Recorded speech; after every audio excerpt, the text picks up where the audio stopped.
Kakabagsak lang ng bomba ng United Kingdom sa Kremlin. Kamakailan lang, kinumpirma ng kalihim ng depensa ng United Kingdom na si John Healey ang Program Lyra, isang bagong inisyatiba kung saan nagsasanib puwersa ang United Kingdom at Ukraine para labanan yung Russia. Ibinunyag ng United Kingdom ang malaking pagtaas ng suporta militar para sa Ukraine at ang laki ng tulong na ito ay hindi pa nangyayari noon. Sa malaking pagtaas ng suporta ng kanluran para sa Ukraine, ang United Kingdom, Sumang-ayon na magpadala ng daan-daan. Gumagawa rin kami ng attack at interceptor drone kasama ang Ukraine. bahagi ito ng UMAR 2 bilyong programa ng United Kingdom sa drone at sumasalamin sa paniniwala ng Britanya na drone warfare ang hinaharap ng labanan. sentro ng programa ang Project Octopus, defense program na tutulong ang United Kingdom sa Ukraine para mag-mass produce ng interceptor drone. Hindi ito ordinaryong drone. Mga nakamamatay na mga ngaso itong ginawa para wasakin ang lakas ng himpapawid ng Russia. Sa video, ipapakita kung paano ang programang ito ay akma sa depensa ng Ukraine at posibleng maging huling hakbang sa digmaan. Magsimula tayo sa pagtalakay kung bakit napakahalaga ng hakbang na ito. Sa loob ng ilang taon, namuhay ang Ukraine sa ilalim ng patuloy na banta ng mga pag-atake mula sa himpapawid. Ginamit ng Russia ang mga drone na Shahid 100 at 36 at Shahid 100 at 31 mula Iran para atakihin ang mga istasyon ng kuryente, imbakan ng gasolina, tulay at apartment. Nagdulot ito ng pagkamatay ng sibilyan at abala sa pampublikong pasilidad. Madali at murang gawin ang mga ito, pero malaki ang pinsalang dulot ng bawat isa. Ang Shahid ay nagkakahalaga ng 20,000-50,000, samantalang mas mahal ng 10-20 beses ang mga misil na ginagamit para pabagsakin ito. Sa ngayon, ang agwat ng presyo na iyon ay nagbigay ng malaking kalamangan sa Rusya. Tuwing nagpapaputok ang Ukraine ng mahal na interceptor missile gaya ng Patriots, Infrared Imaging System, TIS, at NASAMS laban sa Shahid, nababawasan ang kanilang stock ng dekalidad na bala. Mas grabe pa, hindi isa-isa kundi sabay-sabay dumadating ang mga drone. 10, 20, minsan 50 agad. Ngayon, i-multiply mo yan sa daan-daang pag-atake at nagiging talo na ang laban para sa Kiev. Hindi kakayanin ng matematika ang matagalang digmaan ng pag-ubos. Ito ba ang problemang tinutugunan ng Project Octopus? Hindi na kailangan ng Ukraine gumamit ng mahal na misil. May mabilis at abot-kayang interceptor drones na sila laban sa mga Shahid. Isa itong paraan ng paglaban sa mga drone gamit din ang mga drone at para baguhin ang matematika ng labanan sa digmaan. Nabanggit ang ideyang ito sa mga pag-uusap ng depensa ng London at Kyiv ngayong taon bilang bahagi ng mas malaking kooperasyong militar. Ang Project Octopus ay pinagsasama ang industriya ng United Kingdom at karanasan ng Ukraine sa digmaan para mabilis makagawa ng libu-libong interceptor. Marunong na gumawa ng drone ang Ukraine. Ginugol ng mga inhinyero at sundalo ang mga nakaraang taon sa pagdisenyo, pagbabago, at pagpapalipad ng first-person view quadcopter at long-range strike drone. Kulang ang Ukraine sa malakihang produksyon at supply chain para tapatan ang Russia, kaya papasok ang United Kingdom. Kaya ng mga kumpanyang pandepensa ng Britanya mag-mass produce ng hardware, habang ang Ukraine ay nagbibigay ng disenyo, datos sa labanan, at technical na kaalaman mula sa digmaan. Ano nga ba talaga ang mga interceptor drone na ito? Maliliit, mabilis, at liksi ang mga sasakyang panghimpapawid na dinisenyo para habulin at pabagsakin ang drone ng kalaban. Imbes na magdala ng mabigat na bomba o missile, ginawa sila para sa bilis, liksi, at eksaktong galaw. Ang pangunahing layunin nila ay salubungin at sirain ang mga paparating na target bago pa man makarating ang mga ito sa kanilang destinasyon.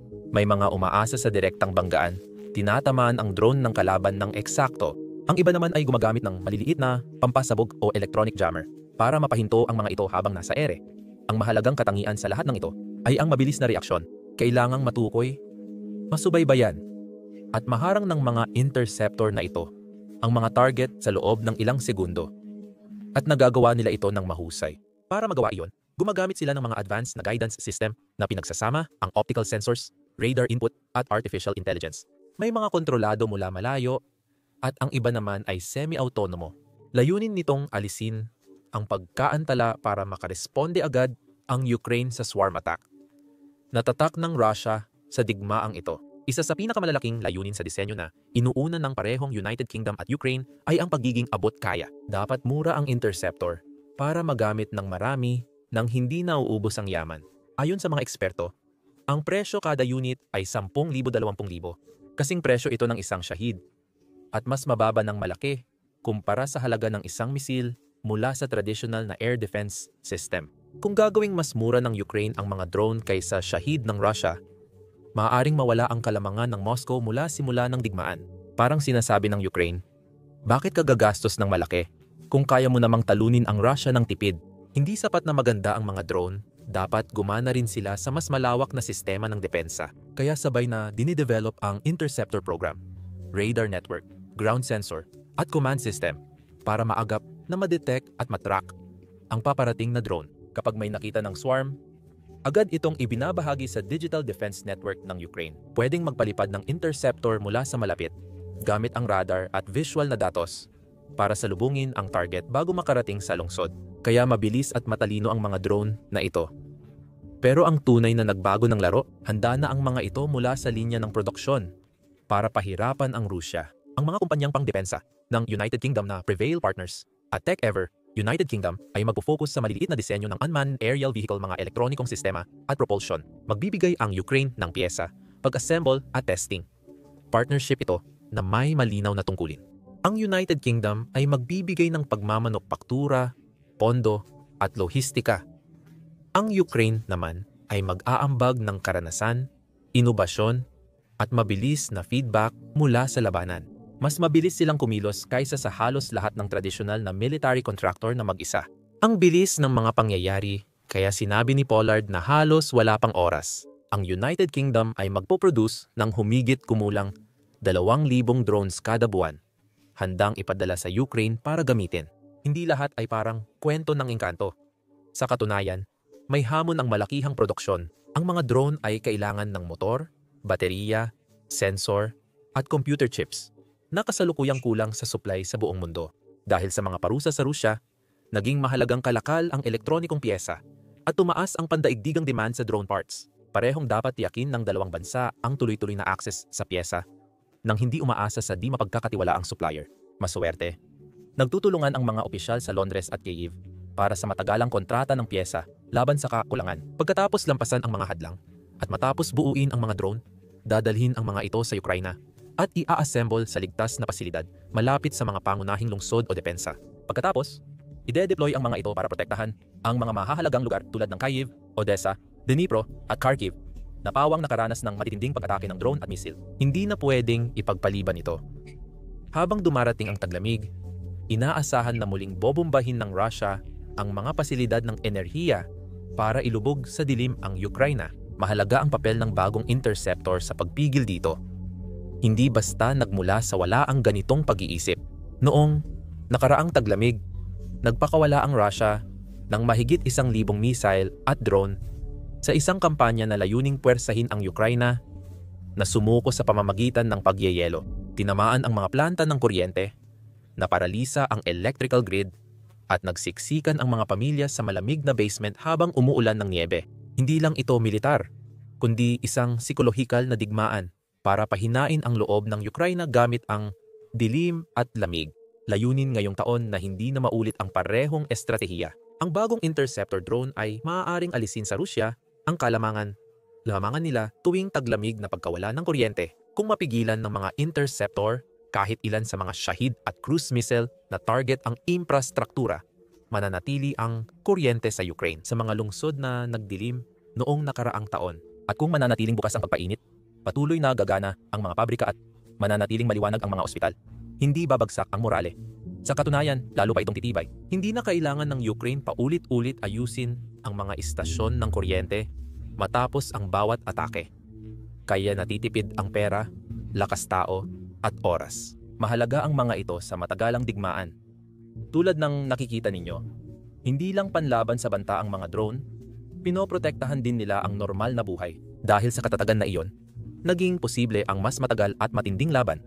Kaya lumawak pa ang programa ng drone lampas sa depensa. Tinatamaan nito ang isang mahalagang taktika ng digmaan ng Rusya at ginagawang hindi ito mapagkakatiwalaan. Kung mananatiling may kuryente ang Ukraine sa buong taglamig, mawawala ang panapanahong kalamangan ng Rusya. Ang dati nilang pinakamalakas na sandata ay maari nang maging isa sa pinakamahina. Flexible rin ang deployment na estratehiya nito.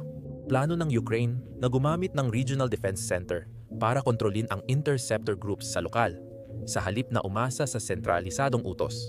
Ang iba ay magpapatrolya sa mga delikadong lugar, habang ang ilan ay nakaantabay agad kapag may na-detect na paparating na alon ng radar system. Layunin na paikliin ang oras mula deteksyon hanggang interception sa ilang minuto lang. May ilang interceptor na mano-manong ginagamit lalo na sa masikip o mataong airspace. Ang iba naman ay gagamit ng bahagyang autonomiya.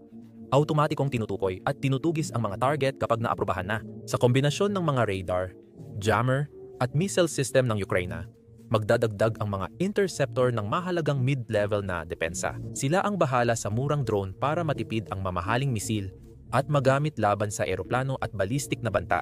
Ito, sa esensya, ang pangunahing dahilan kung bakit sila umiiral sa totoo lang.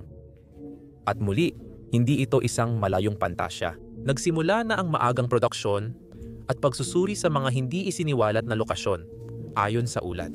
Kung maayos ang lahat, posibleng may interceptor units na ang Ukraine para sa mga pangunahing lugar sa dulo ng 2,000 at 25 o simula ng 2,000 at 26. Nakita na natin paano sila gumagana mag-isa. Kaya tanong, paano papasok ang mga interceptor na ito kasama ang depensa ng Ukraine? Ngayon, gumagamit ang bansa ng mga high-end na missile system gaya ng Patriot, Infrared Imaging System TAIL at NASAMS para sa long-range na depensa. Napakatumpak ng mga ito, pero mahal at limitado lang ang bilang. Sa close-range depensa, gumagamit ang Ukraine ng German Gepard system na may radar-guided kanyon laban sa drone at low-flying missile. Ang Gepard ay isa sa pinakamalakas na kagamitan ng Ukraine, pero limitado lang ang bilang ng mga ito at nagiging mas mahirap nang makahanap ng mga pyesa. Ang mga bagong sistema gaya ng Skynex na gumagamit ng matatalinong bala ay nagsisimulang punan ang kakulangan, pero limitado dahil sa produksyon. Gumagamit ang Ukraine ng Portable Electronic Warfare System para i-jam at guluhin ang kalabang drone.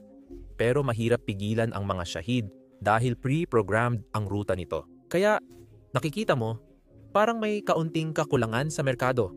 At dito eksaktong pumapasok ang mga United Kingdom, Ukraine Interceptor. Ginawa ang mga ito para punan ang agwat ng high-end missile system at short-range na baril. Kaya nilang abutin ang mga drone sa mas malayo, kaya mas maraming oras at opsyon ang tagapagtanggol. Ang nakikita natin ay isang komplikadong network na binuo sa magkakapatong na kakayahan, na bawat isa ay nagpoprotekta sa isa't isa.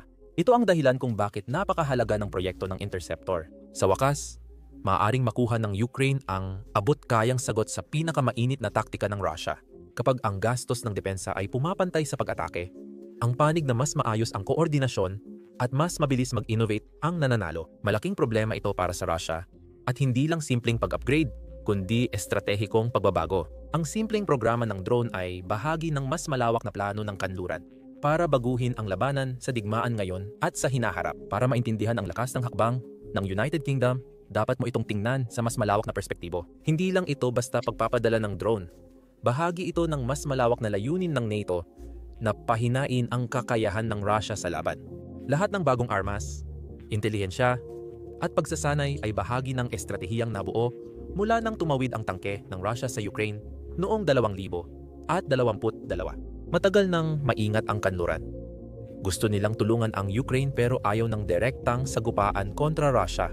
Noong una, nagpadala sila ng helmet, medical kit, at sandatang panangga. Habang nagpapatuloy ang digmaan at ayaw tumigil ng Russia, gumagalaw pa rin ang hangganan. Una, dumating ang artilleriya. Sumunod ang long-range rocket. Tapos mga tangke.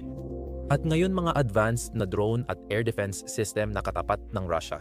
Ipinapakita ng Interceptor drone program ng United Kingdom ang malaking pagbabago sa NATO. Hindi na lang tumutugon ang London sa Russia, kundi nangunguna na ito sa paghubog ng hinaharap na labanan.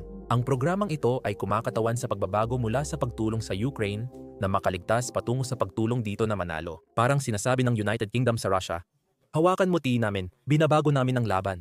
Ang plano ng United Kingdom ay hindi lang para suportahan ang Ukraine, kundi para subukan din ang teknolohiya ng digmaan sa hinaharap. Prototype ang mga drone na ito para sa bagong digmaan gamit ang artificial intelligence real-time na datos at kaunting panganib sa mga piloto.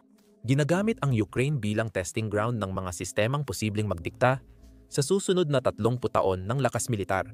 isang laboratorio ng makabagong digmaan. Ang mga aral na makukuha ng NATO mula sa kung paano gumagana ang mga drone na ito, kung ano ang epektibo, kung ano ang pumapalya, at kung ano ang sinusubukang gawin ng mga Ruso para kontrahin sila, ay huhubog sa susunod na henerasyon ng mga sistemang panangga ng kanluran. Hindi ito kayang pantayan ng Rusya dahil wala sa Moscow ang sapat na industriya, pera, o high-tech na partner para makasabay. Sa kabilang panig ng inobasyong ito, ang Rusya ay may depensang network na nahihirapan ngayon. Mas kaunti na ang imbakan ng misil, tumatanda na ang anti-air system, at hirap na ang radar coverage sa pagtukoy ng maliliit at mabilis na drone sa mababang altitude. Delikado ang interceptor drone na ito para sa Rusya dahil hindi ito tugma sa lumang estilo ng digmaang Soviet. Mura, madaling gamitin at i-upgrade. Pwedeng sabihing nakita ng United Kingdom ang kahinaan ng Rusya kapag hindi gumagamit ng lumang armas. Malaki ang gastos ng Moscow sa mga bagong sandatang laging balita. Kasama rito ang mga bagay tulad ng hypersonic missiles, mga sistemang nuklear, at mga tangke gaya ng T-14 Armada. Gayunpaman, gaano man kaganda ang mga ito, hindi nito nasosolusyonan ang problema ng tuloy-tuloy na pag-atake ng mga drone sa mga infrastruktura at linya ng supply.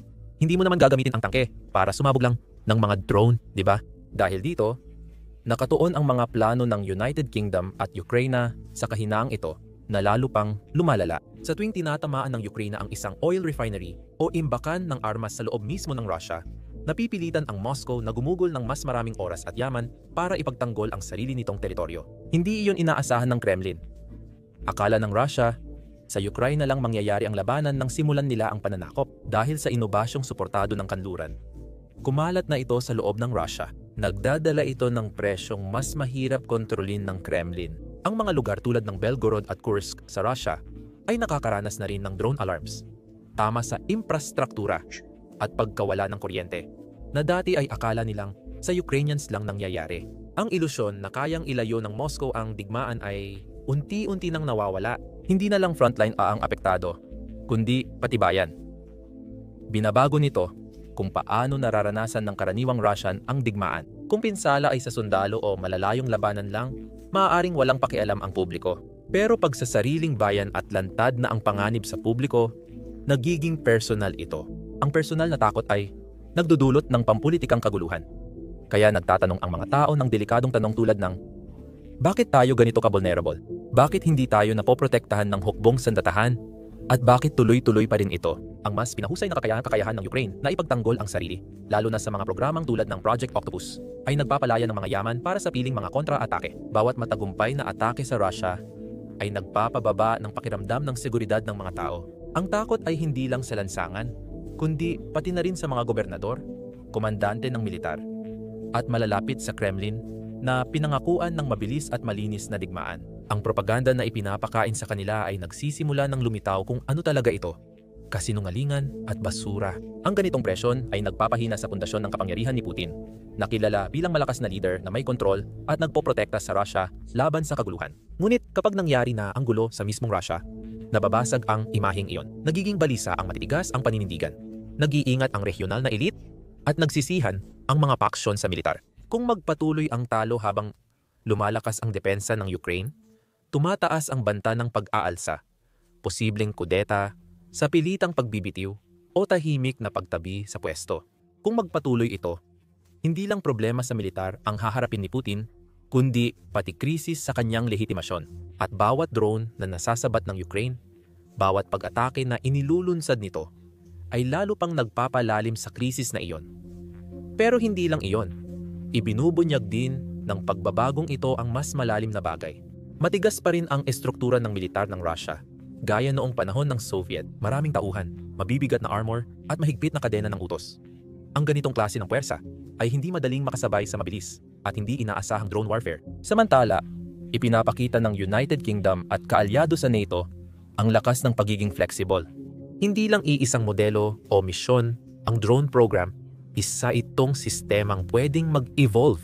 Maaaring depensa, atake, o scout ang mga drone, at lahat ay nagko-koordinasyon sa isa't isa at sa human operators nila. Parang binibigyan mo ang Ukraine ng isang self-learning na kalasag at espada ng sabay. Pwede ring isama ang interceptor drone sa air defense network ng Ukraine na konektado sa Western systems, gaya ng Patriot at NASAMS. May magkakapatong na proteksyon.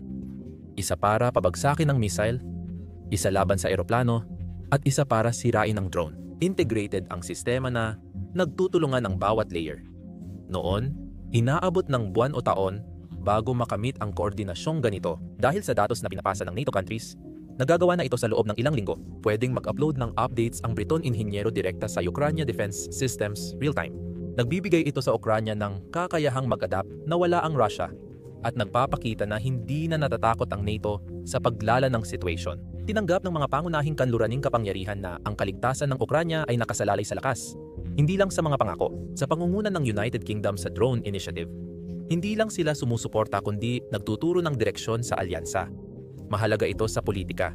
Gusto ng United Kingdom na manatiling isa sa pinakamalalakas na boses ng NATO, kahit na umalis na sila sa European Union. Ang pamumuno sa ganitong teknolohiyang programa ay nagpapataas ng katayuan nila sa alyansa. Pinatutunayan din nito na kaya pa rin ng London na magtakda ng pandaigdigang estratehiya sa sarili nitong paraan, lalo na kapag abala ang Washington sa pamamahala ng iba't ibang pandaigdigang issue. May isa pang banayad na mensahe rito na nakalaan para sa Moscow. Pinapakita ng United Kingdom na kaya nitong hamunin ang Russia ng direkta nang hindi nanganganib ang mga sundalong Briton. Tuwing may drone na sumisira ng target ng Russia, na ipapakita ang lumalawak na impluensya ng kanluran at humihina ang lakas ng Russia. Hindi lang drone ang tinututukan ng United Kingdom sa labas ng Project Octopus. May isa pang malaking hakbang sa parehong programa. Lyra, parehong mahalaga at matindi rin ang inisyatibong ito para sa Russia. Lumagda ang Ukraine at United Kingdom ng kasunduan para magsama sa paggawa ng mga artillery system. Hindi lang ito tungkol sa pagpapadala ng mga armas, kundi tungkol din ito sa pagtutulungan upang gawin ang mga ito. Kasama sa plano ang pagtatayo ng pabrika, paglilipat ng teknolohiya, at pagsasanay ng mga inhinyerong Ukrainian para makagawa ng makabagong artilyerya sa bansa. Ang ganitong uri ng pagtutulungan ay nakakatulong sa parehong bansa. Para sa Ukraine, nangangahulugan ito ng mas mabilis na produksyon, mas kaunting pagkaantala, at hindi na kailangang maghintay ng matagal para sa mga supply mula sa ibang bansa. Para sa United Kingdom, pagkakataon ito para subukan at pagbutihin ang teknolohiyang pangdepensa sa totoong labanan. Ang mga armas ay dinisenyo para sa kasalukuyang digmaan. Ginawa ito para tumugon sa taktika ng Russia, tumanggap ng feedback mula frontline, at pagbutihin habang nagbabago ang labanan. Masama ito para sa Russia dahil natututo na ang Ukraine gumawa ng sarili nilang kailangan at hindi lang umaasa sa tulong. Binabago nito ang lahat. Matagal nang sinusubukan ng Russia pahinain ang supply line ng Ukraine para bumagal o tumigil ang suporta ng kanluran. Ngayon, dahil may artilleriya ng ginagawa sa Ukraine gamit ang teknolohiyang British, humina na ang mga pag-asang iyon. Bawat bagong balang gawa sa bansa ay bawas pagkaantala at kahinaan at dagdag dahilan. Naguuguho na ang plano ng digmaan ng Russia. Pinapahirap ng ganitong kooperasyon para sa Russia na maungusan ang Ukraine at patunayan na buo pa rin ang suporta ng kanluran. Matatag sila. Sa kalaunan, posibleng kasing halaga ng drone program ang artilleriya. Ginagamit ang drone para pigilan ang banta, artilleriya naman para hubugin ang labanan. Magkasama, nagbibigay sila sa Ukraine ng mas matalino at mas matibay na sistema ng depensa. Hindi lang sumasagot ang Ukraine sa pag-atake, kundi binubuo rin ang lakas para lumaban sa sariling paraan. Alam ng mga Ruso na hindi pabor sa kanila ang kapalaran, kaya naging depensibo ang tugon nila. Minamaliit ng mga opisyal ng Kremlin ang drone initiative ng United Kingdom na tinawag nila itong walang saysay at di epektibo. Pero sa likod ng mga saradong pinto, alam ng mga analyst ng Rusya na binabago nito nang lubusan ang laban sa himpapawid. Kapag nakuha ng Ukraine ang kahit kaunting abante sa ere gamit ang British drones, mabibigo ang maraming taktika ng Rusya. Halimbawa, ang pag-asa ng Rusya sa glide bombs, isa sa pinaka-epektibo nitong mga kagamitan, ay nakadepende sa pagpapalipad ng mga eroplano malapit sa mga frontline.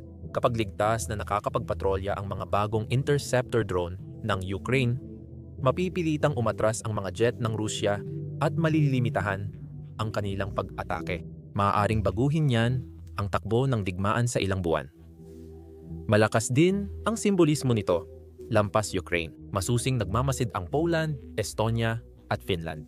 Itinuturing nila ang hakbang ng United Kingdom na patunay na kaya ng maliliit o katamtamang miyembro ng NATO manguna sa mahahalagang pagbabago sa depensa ng alyansa. Hindi na ito tungkol sa paghihintay na kumilos muna ang Washington. Ngayon, ang Europa na ang kumikilos at nangunguna.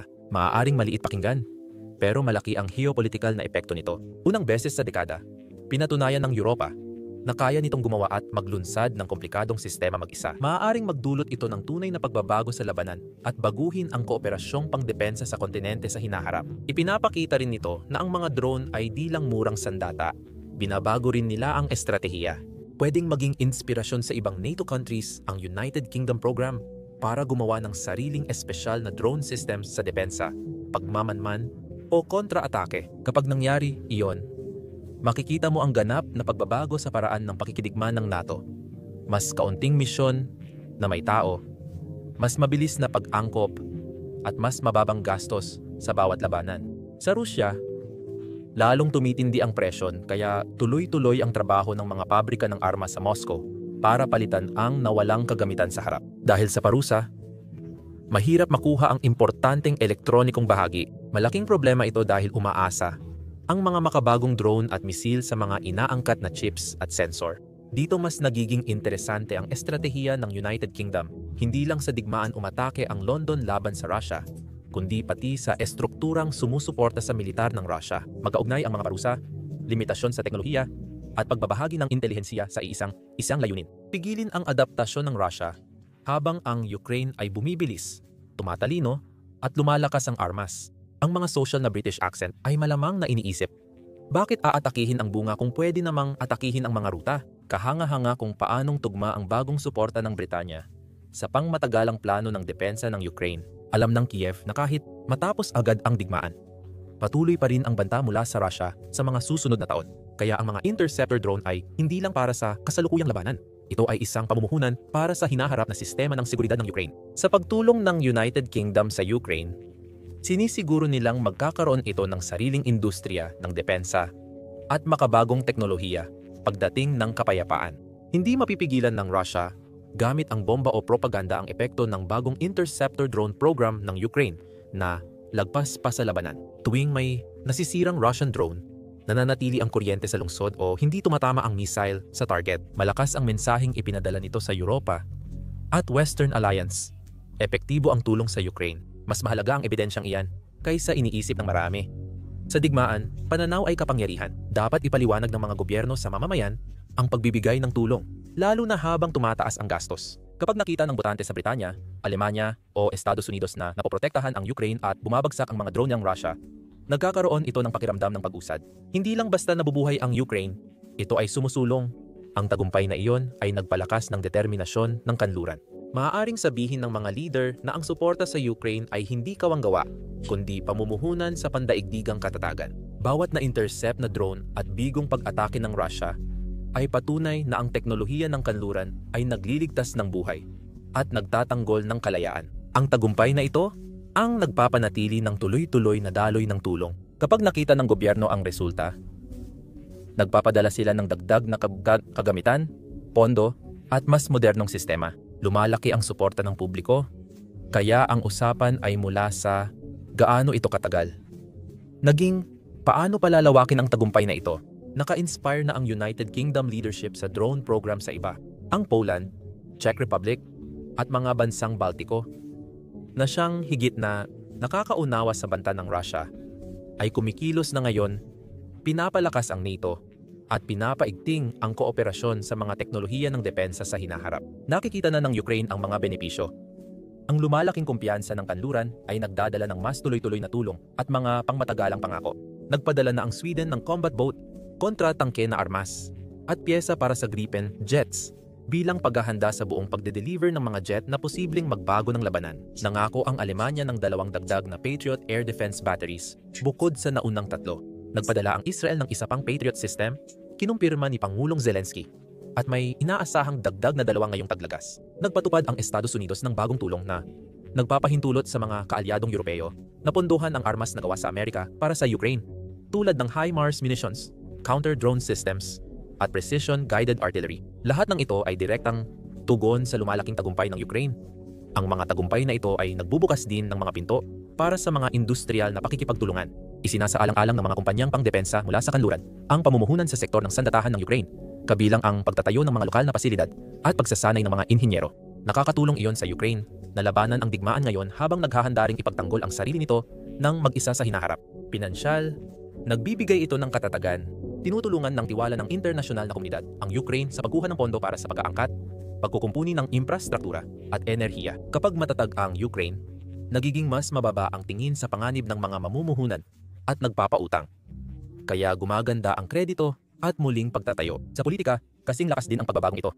Ang isang bansang nakikitang may kakayahan at matatag ay nakakakuha ng respeto. Nagkakaroon ng kalamangan ang pamunuan ng Ukraine sa mga negosasyon, hindi lang sa mga kaalyado, kundi pati na rin sa mga neutral na bansa. Ipinapakita na ang Ukraine ay hindi lang umaasa, kundi may kakayahan, marunong mag-adapt at natututo habang nangyayari ang lahat. Binabago ng kredibilidad na iyon kung paano ito tratuhin ng mundo. Sa militar, nagdudulot ang reputasyong ito ng access sa mas magandang teknolohiya at mas malalim na intelihensya. Mas handang magbigay ng advanced na sistema ang kanluraning kaalyado kung epektibo ang paggamit ng Ukraine sa kasalukuyang kagamitan. Di lang sandata ang interceptor drones. Patunay ito na kayang paghusayan ng Ukraine ang modernong pakikidigma at magdala ng tagumpay. Ramdam din ng mga non-government organization at pribadong tagapagbigay ang epekto. Ang tiwala sa Ukraine ay nagdudulot ng mas maraming suporta at pakikipagtulungan. Kapag nakikita ng mga tao ang tunay na pag-unlad, gusto nilang maging bahagi nito. Tumaas ang donasyon, lumawak ang suporta ng mga non-government organization, at tumibay ang morale ng diaspora ng mga Ukranyano. Malaki ang naging epekto nito sa pag-iisip ng Russia. Umaasa ang Moscow na mapagod ang kanluran at mawalan ng interes o pasensya ang mundo. Bawat matagumpay na programa tulad nito ay sumisira sa ilusyon na iyon. Patunay ito ng matatag na pagkakaisa, tuloy-tuloy na inobasyon, at hindi pinabayaan ang Ukraine. Sa Europa, pinalalakas ng pagkakaisa ang depensa. Mas ligtas ang pakiramdam ng mga bansang mas malapit sa hangganan ng Russia. Dahil alam nilang lumalakas ang teknolohikal na kalamangan ng NATO. Malinaw nitong ipinapakita sa mga posibleng mananakop na matatag ang alyansa at mas mahusay ang kolektibong depensa. Kaya, sa madaling salita, ang tagumpay ng Interceptor drone program ay nagpapalakas ng kumpiyansa. At ang kumpiyansa ay nagpapalalim ng dedikasyon. Nagkakaroon ng feedback loop kung saan bawat tagumpay ng Ukrainyano ay nagdadala ng mas maraming suporta mula sa kanluran, na lalo pang nagpapalakas sa Ukraine. Hindi lang pinansyal ang loop na ito, kundi politikal, psikolohikal at estratehiko rin. Maaaring ituring ng mga historiador ang yugtong ito ng digmaan bilang mahalagang punto ng pagbabago. Hindi dahil sa isang particular na drone o isang interception lang, kundi dahil binago nito ang pananaw sa buong alyansa. Pinaalala nito sa mundo na ang Ukraine ay hindi lang biktima na naghihintay ng tulong. Maaasahan itong katuwang na patunay na ang tulong ng kanluran ay may makabuluhang resulta. Sa huli, ang United Kingdom, Ukraine drones ay hindi lang makina, kundi mensahe rin. Pinatutunayan nila na ang matalinong estratehiya, koordinasyon at teknolohiya ay kayang hamunin kahit ang mas malaking puwersa. Pinoprotektahan nila ang lungsod at buhay habang pinalalakas ang kakayahan ng Ukraine para sa kinabukasan. At sa mga susunod na buwan, magiging malinaw na ang mga resulta ng proyektong ito. Octopus. Ang deployment, produksyon, at pag-aangkop ng mga Ruso ang tutukoy kung pansamantala o pangmatagalan ang kalamangan ng Ukraine. Malinaw ang mensahe ngayon. Magkakaugnay ang pagsisikap na may potensyal baguhin ang digmaan. Kung iniisip ng Rusya na di mapipigilan ng drone war, nagbigay ang United Kingdom ng kagamitan sa Ukraine para patunayang mali sila. Mahalaga ang sandaling ito sa makabagong digmaan kung saan estratehiya, teknolohiya at alyansa ay kayang baguhin ang laban. Kung magtagumpay ang proyekto, mapoprotektahan ang Ukraine at mababago rin ang paraan ng pagtatanggol ng mundo sa panahon ng mga drone.